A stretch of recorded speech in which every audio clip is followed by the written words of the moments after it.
everybody. Welcome back to Bucks Beat Podcast, episode 132. And today we'll be focused on the Braves and the trade deadline, which is Thursday at 6 p.m. Braves are sellers for the first time since 2017. And this is obviously a disappointment since coming into the year. We were expecting to see the Braves be a World Series contender. Hadn't exactly worked out like that, but it's a reality.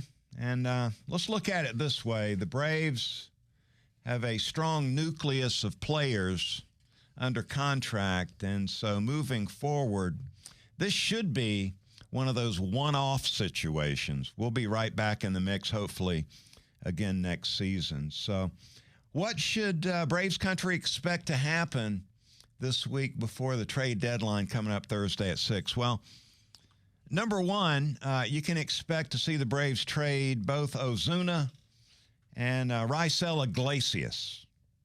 Both are expendable, and both are looking at their contracts that are going to expire at the end of the season. And this means that both are rental players, and that means that the teams doing deals with the Braves will not be sending the Braves back a haul of prospects.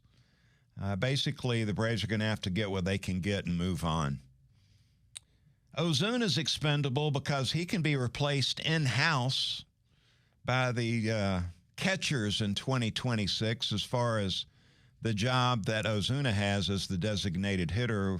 Murphy and Baldwin can fill the void. We've seen some of that here recently. When one catches, the other DHs.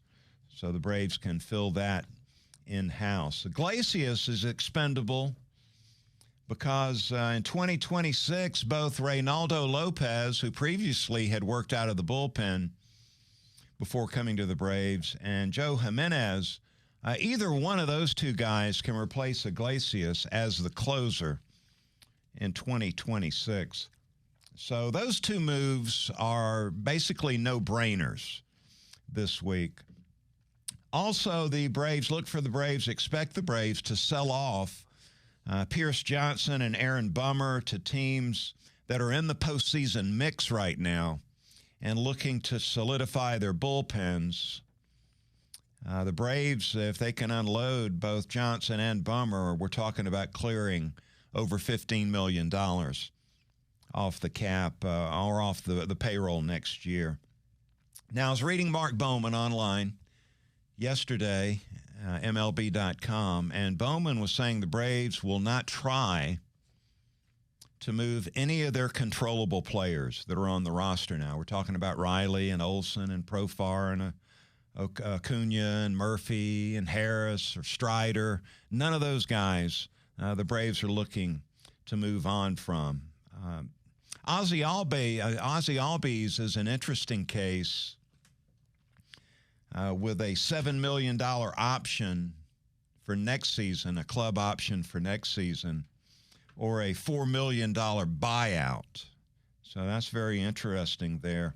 The best case scenario with Ozzy is that he finishes out the second half of the season on the up and up, finish the season strong, and the Braves will pick up that option and have him back next season at second base. And this is important because the Braves already need to upgrade at shortstop. So you don't want to be upgrading or finding replacements at both middle infield spots. Nick Allen obviously has been awful offensively, really outstanding defensively, but I'm assuming the Braves are looking to upgrade at that shortstop position. So my 2026 Braves plan, I've got a 5-point plan for you right now. So point number one is keep the controllable players, as Bowman was talking about. And the Braves apparently are trying to do that. Number two is to upgrade at shortstop. Number three is to restock the bullpen. Number four would be to solidify the rotation. And number five would be, and this is big, number five is really big, hire the right manager and get back in the mix in 2026. Look, the rotation for 2026 right now is looking like it'll be Sale, Strider, Swellenbach, and then the fourth and fifth spots in the rotation would be up for grabs. Hiring a new manager is really critical, as Snitker's contract runs out at the end of the year.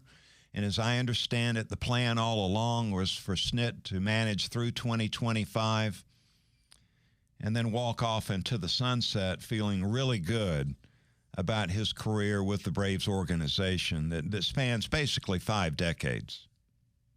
4 names to consider, 4 names being floated out there to replace Snit as the manager looking ahead to next year. Walt Weiss, the Snitker's bench coach. You got Skip Schumacher, former manager of the Miami Marlins, who's now on the Texas Rangers in their front office. Also, David Ross and Mark DeRosa, 2 former Braves players that have had a little bit of managerial experience. Weiss is the in-house candidate. As I mentioned, Snitker's bench coach for 10 years, knows the organization inside and out, which most people would look at that and say, hey, that's a real positive right there. But I'm not sure that that's an advantage or a disadvantage. I do know this. The Rockies allowed his contract to expire and then did not try to renew it, didn't try to get him back when the contract ran out. They let him walk. Why is that? Well, the Rockies front office reportedly did not like Weiss's old school approach. He preferred to manage with an old school approach, and that is making in-game decisions based on instinct instead of the new school approach dictated by analytics and front office input.